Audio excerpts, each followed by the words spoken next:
This tutorial is brought to you by PhotoshopTalent.com. Hey there and welcome to another Photoshop tutorial from IceFlow Studios. And in this tutorial I'm going to be showing you how to create an awesome starburst effect. The first thing we have to do, we have to define our foreground and our background color. So we're going to choose our foreground color, we're going to make it a little bit light. And our background color is going to be our darker color. So for this example, I'm going to be choosing greens, but in your example, you can choose any color you want. Once you have your foreground and background color selected, we're going to grab our gradient tool, which is right here. And at the top, we want to make sure that our first option is selected, which is our foreground to background.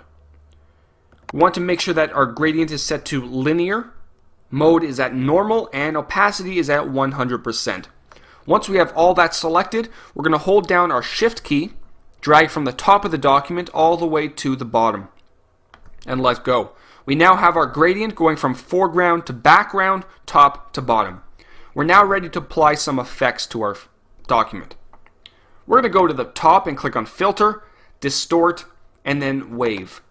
Now these are the settings that I have chosen for this document. Now depending on the size of your document, your settings will vary.